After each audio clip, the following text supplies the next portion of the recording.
right, let's go ahead and turn to page number 38. Let's read about the Assyrian Empire, okay? Yeah. I had fun at Aftercare yesterday. Good. But Gavin, we were doing some crazy stuff on the monkey bars. Good. Yeah. We were walking on top of a monkey. All right, let's go ahead and read about the Assyrian Empire. Go ahead, Ariel. And the Romans held country near the source of the Tigris River. Okay, turn to page 38 in your books. Me? Page 38, Adam, in your books. Please don't break that one. Okay.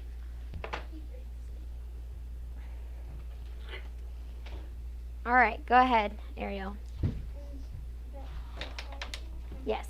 And the Romans held country near the source of the Tigris River, about 500 miles northeast of Canaan, lived the Assyrians. Assyrians. Page 38. Assyria was not a large area, but it was located on fertile, well-watered land. Its capital, Nineveh. Nineveh, was a great city. Awesome. Highlight Assyria. Page 38. Okay. Remember we talked about yesterday? Okay. Page 38 under the Assyrian Empire. Okay. Assyria was not a large area, but make sure you highlight its capital, Nineveh. All right? Yeah. Yes. I don't see that. We're on page 38, right underneath the Assyrian Empire. Do I highlight Assyria? Highlight Assyria, highlight its capital, Nineveh, okay? Just listen for the first time, okay? Shh. Nineveh, all right? Let's read about what they were. So remember we said the Hittites, they were the people that built the empire, okay? Then we said the Lydians, they were the people who minted the money. The Phoenicians, they left behind the alphabet, right? The Israelites or the Hebrews were the descendants of Abraham. Okay, so the Assyrians were feared conquerors. So let's read about the Assyrians. Landon, can you please stand and read about the Assyrians?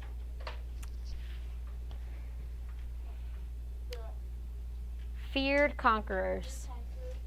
Around 750 BC as Assyria.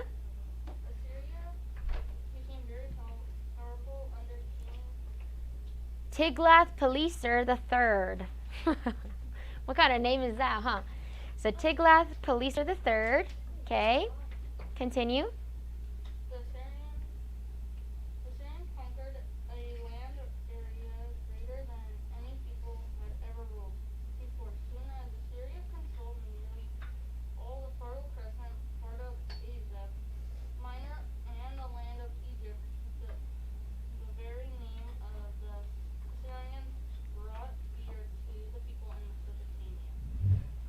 Even the Egyptians Good.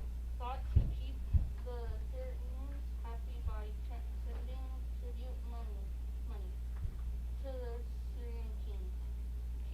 Why Assyrian soldiers were fierce and brutal.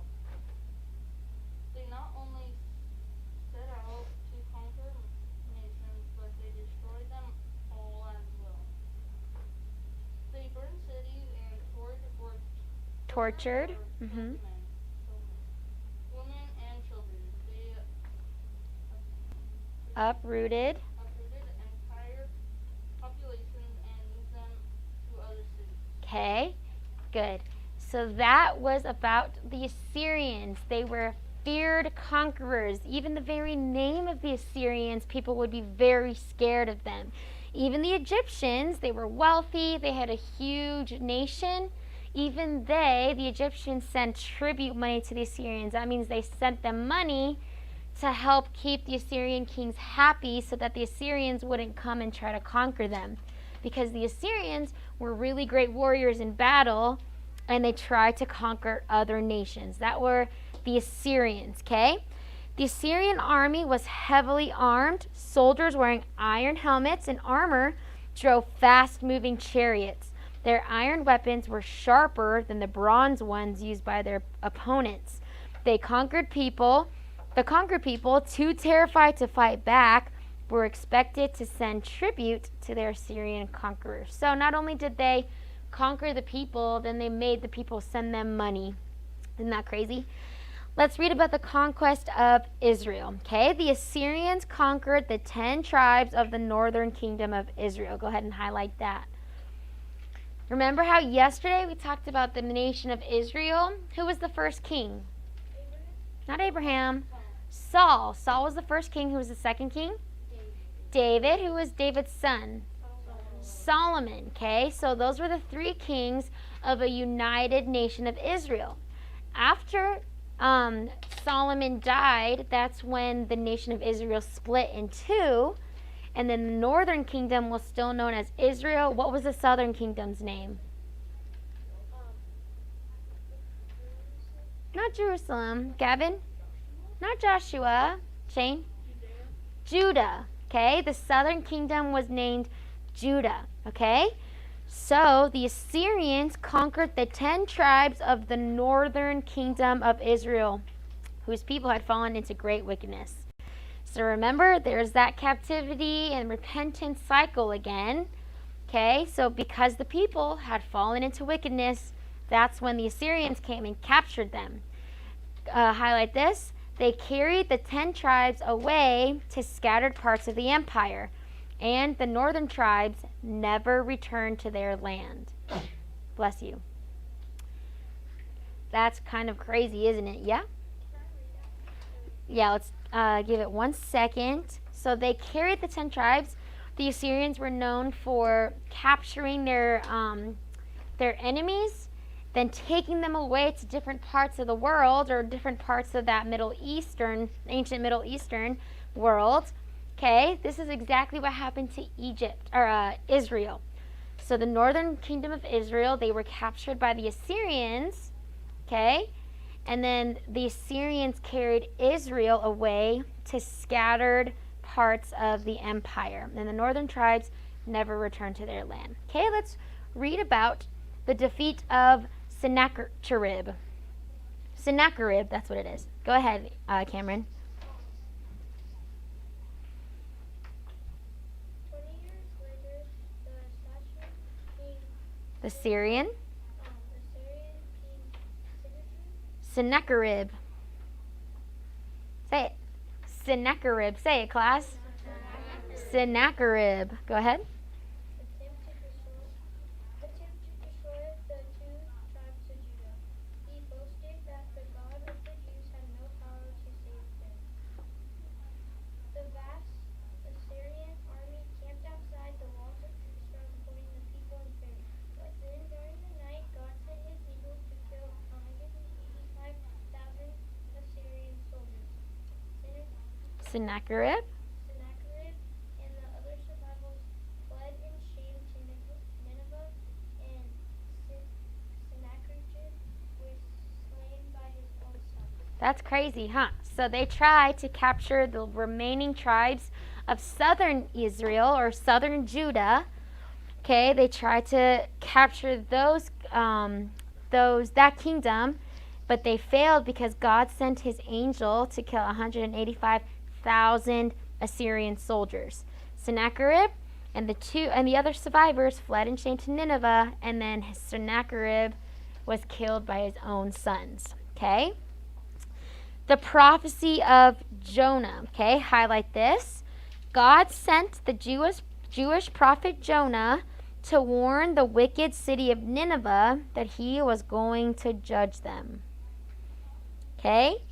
We talked about this yesterday or the other day when we were mentioning Nineveh. Okay, do you guys remember the story of Jonah and the whale? Yes? Okay, so Jonah, for those of you who don't remember, Jonah was the man that God told to go preach or witness to the city of Nineveh because Nineveh was so wicked. However, Jonah, we've been learning about people being called by the Lord and them giving excuses, but then in the end, they listened to God's will, right? But Jonah, he actually ran away from God and ran away, or he tried to run away from God. He tried to go on a ship and then flee the country. But then when he was on the ship, God caused a great storm to come, and the people on the boat were so scared. And then Jonah knew that the reason why the storm was crazy was because God was angry at Jonah. And he says, throw me overboard. It's me. I'm the reason why we're about to die in this storm. So they threw him overboard, and the big whale or the big fish came and swallowed Jonah. How long was Jonah in the belly of the whale? Landon? 3 days and 3 nights. And on that final day, the whale vomited or spit Jonah back out onto the shore, and then he went back to Nineveh to preach the gospel. Okay, that is the story of Jonah. So read along with me. For a while, the people of Nineveh repented and believed in God. So when Jonah came back, they repented and they believed in God for a little bit. Eventually, however, the Assyrians resumed, or they went back to their wicked ways.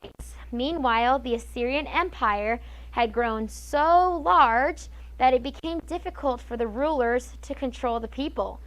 As God had prophesied in the book of Nahum, Nineveh and many other Assyrian cities were destroyed by the Babylonians. Okay? So just like the Assyrians were a conquering people, the Babylonians came to conquer the Assyrians. Okay? Let's read about the Babylonian Empire. Cameron, do you have a question? Okay.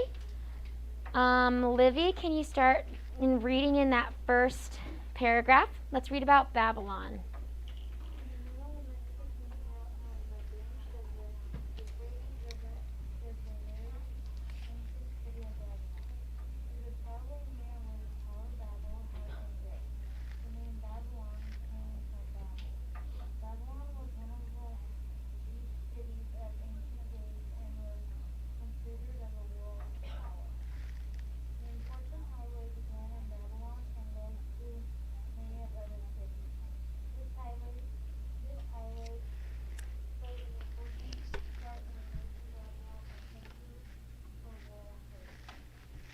Continue.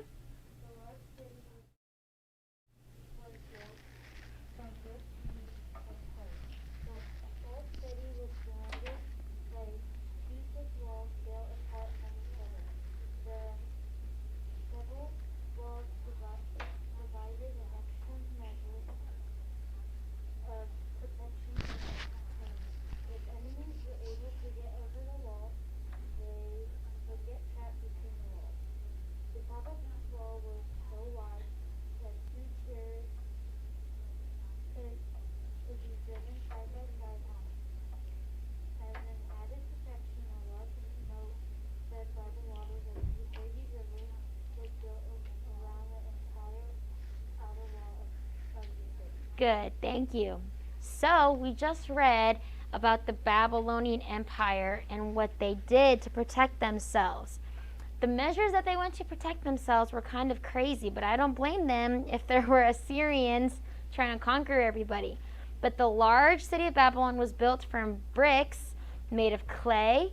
The whole city was surrounded by 2 walls, thick enough to have 2 chariots on the walls side by side. Okay, if you guys look, there's a moat surrounding it as well. Look in the next paragraph. 100 bronze plate gates with iron bars were set in the walls. Can you imagine 100 bronze gates? Okay, this is a huge city. Babylon was a planned city. Its streets were well laid out with a wide street or highway passing through the middle of the city. Lining the streets were well-built houses, 3 and 4 stories high. Okay, so if you guys look what I found today. I found a pointer. One second, if I can get it. Yeah, I got a finger pointer. Okay, so this is the city of Babylon. Okay, so number 6, that's the city of Babylon in your map. Okay. So they had the rivers of the Euphrates River flood their moats. So the Euphrates River, how they're right next to it.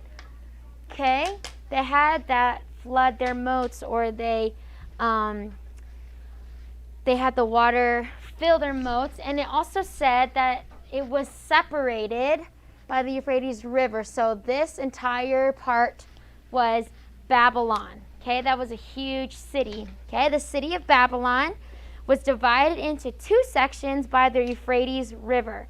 A bridge was built across the river, and a tunnel was built under it to connect the two sections of the city. Thus, there were two ways of crossing the Euphrates River in ancient Babylon: over it or under it. Okay, so that's just kind of an intro to the city of Babylon. Okay, let's read about the first Babylonian Empire. Olive, can you read about the first Babylonian Empire? Okay, on page number 40.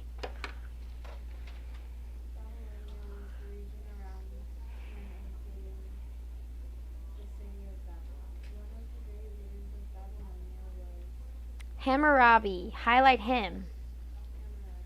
About 3,700 years ago, before the Israelites went down to Egypt, Hammurabi ruled. This was about 1,700 years before the birth of Christ. Hammurabi ruled for 43 years. Thank you. Highlight that Hammurabi was one of the great leaders of Babylonia. His empire, okay, look down at First Babylonian Empire. Hammurabi's empire is known as the First Babylonian Empire. He also gathered the laws of his land, put them in order, and commanded that the laws be written on columns of black stone. Highlight that. Scroll right there, that bold term. First Babylonian Empire. Okay? Everyone should highlight that. Everyone should highlight First Babylonian Empire. Highlight Hammurabi. Okay? And then highlight that he gathered the laws of his land, put them in order, and commanded that the laws be written on black columns of stone. Okay? This set of laws became known as the Code of Hammurabi. It contained nearly 300 laws that governed everyday life of the Babylonians. They were the laws about marriage, business, and farming. Not everyone was dealt with in the same manner.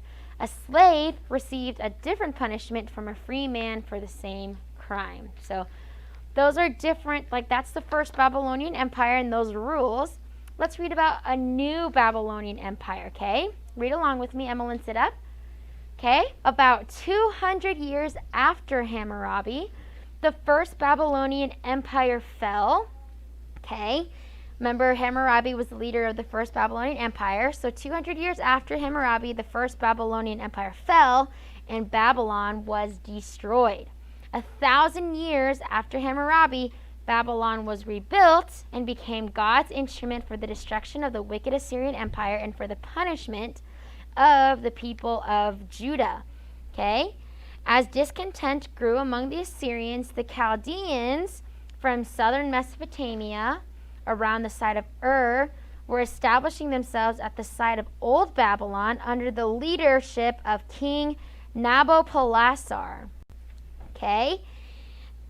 The Chaldeans, with the help from the Medes and the Scythians, overthrew the Assyrian Empire and established the second or new Babylonian Empire. So that was the first Babylonian Empire. The new Babylonian Empire actually happened about 1,000 years after King Hammurabi. Okay?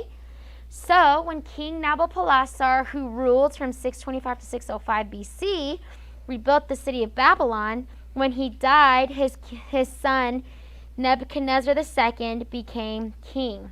Do you guys remember about Nebuchadnezzar in the Bible? So he was one of the kings that was king when Daniel came to Babylon, when he was a slave in Babylon. Do you guys know who Daniel is in the Bible? Daniel in the lion's den. Okay, that was actually some of the. He was the king that started the empire that Daniel came to. Okay. Highlight the Hanging Gardens of Babylon, that title, okay? King Nebuchadnezzar ruled around 600 BC. One of his many wives came from the mountains. This man had lots and lots of wives. Babylon is flat and dry, quite different from the mountains where she had grown up. It is said that she missed the beautiful mountains so much that Nebuchadnezzar decided to build high terraced gardens to remind her of her old home. So you can see in that picture the hanging gardens of Babylon, okay? At the very bottom of this section, you guys see the hanging gardens look so beautiful? That sentence, the very last sentence. Okay, highlight that. The hanging gardens look so beautiful that the Greeks listed them among the 7 wonders of the ancient world, okay? That was one of the 7 wonders of the ancient world were the hanging gardens, okay? Yes, Adam? Is the hanging garden still there? No, because obviously thousands and thousands of years later. But this is kind of a picture that how it depicted, to what it may have looked like in the days of Daniel. Okay? Daniel in Babylon. Okay, let's actually read about Daniel. Highlight the Babylonian captivity. Okay? Under Nebuchadnezzar's command, the Chaldean army attacked the city of Jerusalem and destroyed it. They carried most of the people away to Babylon as prisoners. Highlight that. Highlight that they carried most of the people away to Babylon as prisoners. Okay, highlight this. When the Jews arrived in Babylon, King Nebuchadnezzar commanded that the best young men be brought to his palace. Among those chosen was a boy named Daniel. Make sure you highlight that. Okay, highlight the best young men be brought to the palace. Highlight among those men was a boy named Daniel. Okay, and then the last thing in this section to highlight, God had given to Daniel the rare ability of interpreting dreams and visions. This is on page 41. Okay, I know there's a lot to highlight, but this is important to know. This is also Bible, right? Yes, Cameron? What do you mean by dreams? Okay, let me tell you. Let's read about it, okay? God had given Daniel the rare ability of interpreting dreams and visions, okay? So back then, remember how we said God spoke to men directly, like out loud, like to Abraham and to Moses? Well, after that, God decided to just give, remember how Joseph in the Bible, okay? Do you guys know who Joseph is? He was the one with many brothers who hated him. He also had the ability to interpret dreams.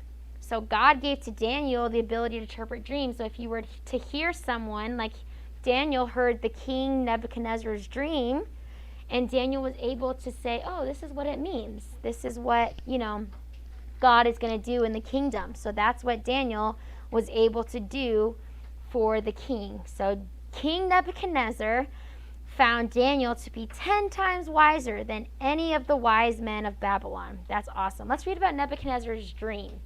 Okay, Shane, please take your hat off and then read about Nebuchadnezzar's dream. One night Nebuchadnezzar had a strange dream. He had forgot it by morning.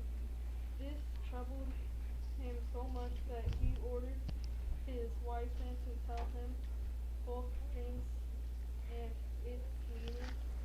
Although they were unable to do so, Daniel, with God's help, told the king that dreams foretold future events. The dream represented the 4 great kingdoms of the earth. The grateful kingdom made Daniel ruler of the province of Babylon and chief of the governor over all the wise men of Babylon. Thank you. So, because Daniel was so wise, because God made him to be, Nebuchadnezzar trusted Daniel, and he made Daniel to be king or oversee all the provinces of Babylon, okay? So with God's help, Daniel was able to prosper in Babylon. Okay, so let's read about Nebuchadnezzar's pride. Okay, like Hammurabi hundreds of years before him, Nebuchadnezzar was a proud and boastful king. He had rebuilt Babylon. He had made the great improvements and built the Hanging Gardens. He didn't give God any credit. And then look at this verse. Okay, this is taken from Daniel 4:30. Nebuchadnezzar boasted, "Is this not this great Babylon that I have built for the house of my kingdom, by the might of my power, for the honor of my majesty?" So he's saying, I'm the greatest king there is. I built the Hanging Gardens. I rebuilt Babylon. I think that I am even a god. Okay, so he wanted people to worship him and bow down before him. Okay, while Nebuchadnezzar was boasting of his accomplishments, God interrupted and foretold that Nebuchadnezzar would become insane. His insanity lasted for 7 years, during which he lived and ate grass like an ox. After those 7 years, Nebuchadnezzar repented and recognized God as the one who is able to make the proud humble and who is the truly king of the whole world. That's kind of crazy, huh? Because King Nebuchadnezzar, he who was boasting about who he was and what he did, and then God humbled him and made him for 7 years become like an ox or like a cow. And he ate grass of the field and he lived like a cow. He became insane because God humbled him. He wanted to punish him because Nebuchadnezzar said, "This is what I did, look at me." And God humbled him. After 7 years of living like a cow, Nebuchadnezzar was able to come back to saneness. He wasn't crazy anymore, and he recognized that God is the true king of the world and that he is the one who is able to humble the proud. Okay, let's read about King Belshazzar. Just a few more paragraphs left. Okay, while Babylon did become one of the greatest and wealthiest of all ancient cities, it also became one of the most wicked. One night, King Belshazzar, which is Nebuchadnezzar's grandson, held a wild and drunken feast. Okay, that was one king of a wicked king of Babylon. Okay, that same night, if you guys scroll down or look down at the second paragraph, that same night in 539 BC, the Medes and the Persians under Cyrus the Great invaded Babylon. So because he was so wicked, he had a drunken feast, but that same night they were invaded. Okay, so Cyrus the Great was a mighty and powerful conqueror. Okay, he was the one that invaded Babylon and conquered them. Okay, and then little had they known, or the people of Babylon had felt safe behind their walls, but little did they know that Cyrus the Great would bring his army across an empty riverbed that led under the very walls that they thought protected them. You can imagine that the Chaldeans' complete surprise when Cyrus's army suddenly appeared inside the walls of Babylon. So that's what happened to King Belshazzar. Cyrus the Great actually invaded through their tunnel that they had built underneath the city. Okay? After Belshazzar's death, let's read where Daniel becomes a ruler. At the time of Belshazzar's death, Daniel had been in Babylon for 70 years. Another Persian ruler, Darius, was impressed by his wisdom and strength of character.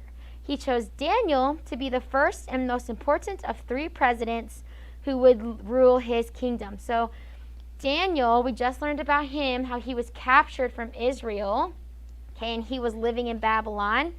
King Darius, okay, so Daniel was in Babylon through the time of Nebuchadnezzar, King Belshazzar, and then Cyrus the Great. Then Darius, King Darius was the king who was also impressed with Daniel.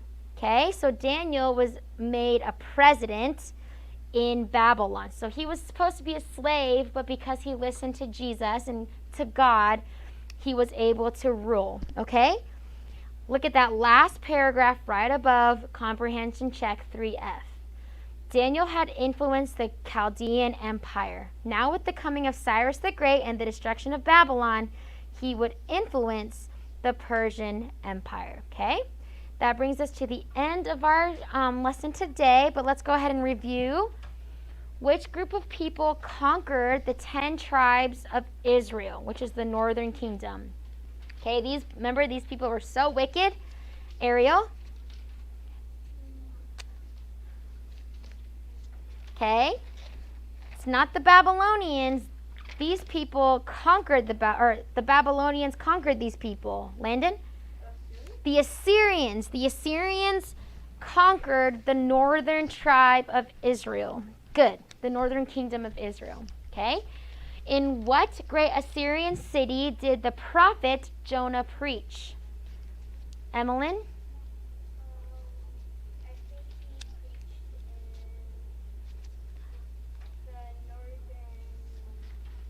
in the northern. Make sure you're sitting up. I've already had to tell you. Okay. Adam? Nineveh. Okay. Make sure you guys remember that Nineveh is the capital city of Assyria. Okay. What did the great highway leading from Babylon to several other cities help Babylon to become? Okay, let's read about that. Not read about it, but go back to it. Okay. In the portent, Livy read about it. All right, the name Babylon came from Babel. Babylon was one of the chief cities of ancient days and was considered a world power. An important highway began in Babylon and led to many other cities. This highway played an important role by making Babylon what, Tristan? A center for world trade. Good. Okay, so Babylon was a center for world trade. Okay? Whose empire was known as the first Babylonian Empire? Tony? Starts with an H.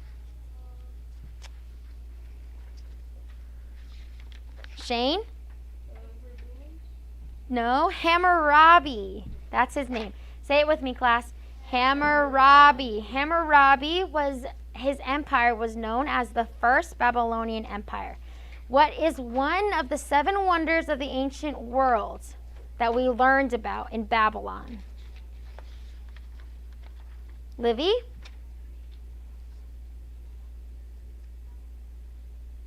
One of the 7 wonders of the ancient world.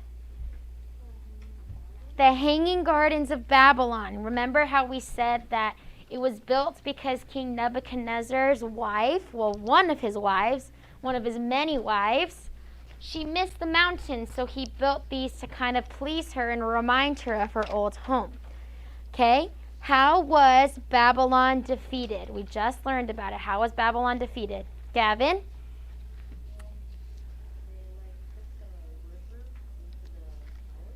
Okay, who did? Which king conquered the Babylonian Empire?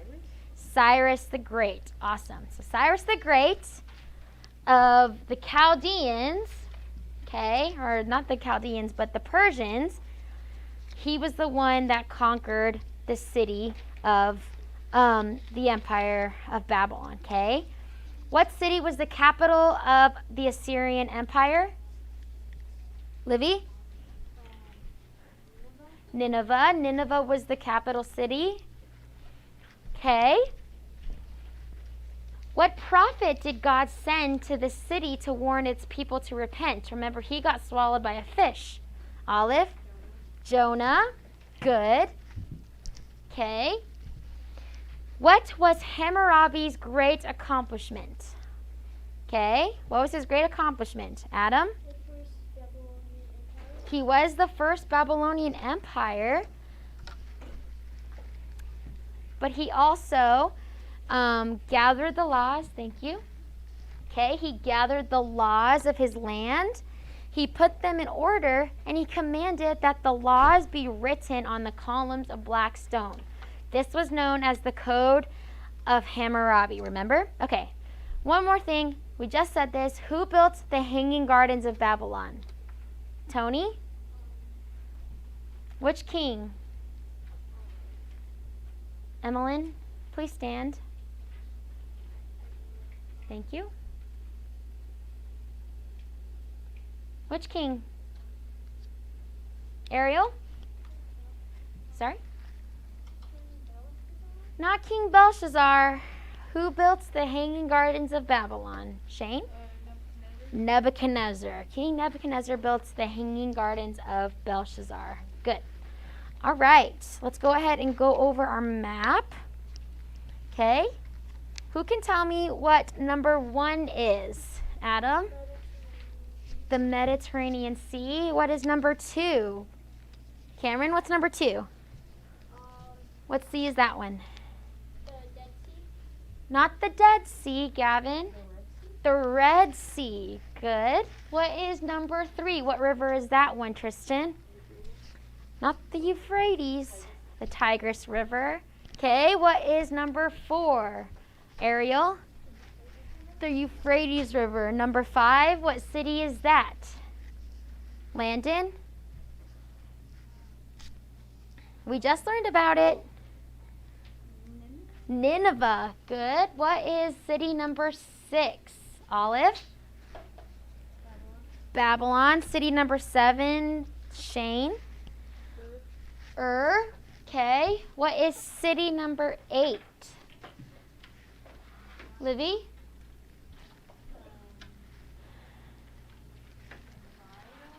Not Zidon or Sidon. Okay. Who knows? Tony? Not Bablos, it's Byblos. Okay. Byblos is that city. What is city number 9? Cameron? Gavin? Sidon. What is city number 10? Emmeline?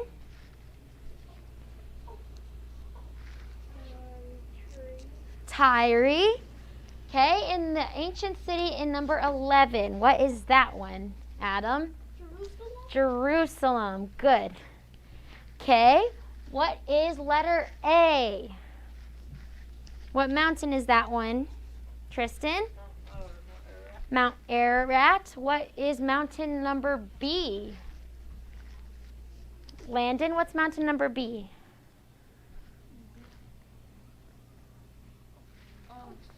Mount Sinai. Good. What is the area in letter C? What area is in the letter C? Ariel? Lydia. What is an area letter D? Tony?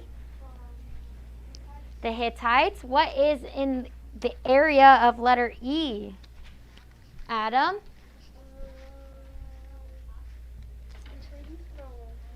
What's in between those rivers? Mesopotamia. What is area letter F? Area letter F. Livy? Phoenicia. What is area letter G? Gavin? Huh? Israel. Good. What is the area letter H? What peninsula is that? What peninsula? Olive? The Sinai Peninsula. Good. Okay. Great job in review today. No homework because it is Wednesday.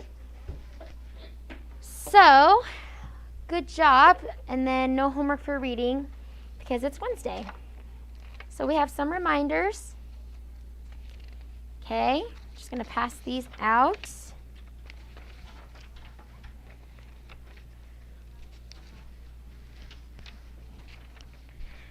These are just reminding you about Friday. There is a minimum day, so school will be dismissed at noon. There's no aftercare. So make sure you tell your parents, bring these home to your parents, okay? Tell them that there's no aftercare, pick you up at 12. And then there's no school on Monday because it is Columbus Day. Okay? Then next week, on Thursday is Picture Day. Already So soon. We've already been in school for a month. Wait, a month? Yeah. We started school on September 8th, I believe. I know. So next Thursday is Picture Day. Monday there's no school. And then this Friday there is school, but it's dismissed at noon. So make sure you guys tell that to your parents, okay? All right, great job today, class. Thank you for listening. Yep. I don't know if we're gonna have chapel for the elementary right away because of like the whole COVID thing, and there's a lot of elementary, so we'll let you guys know.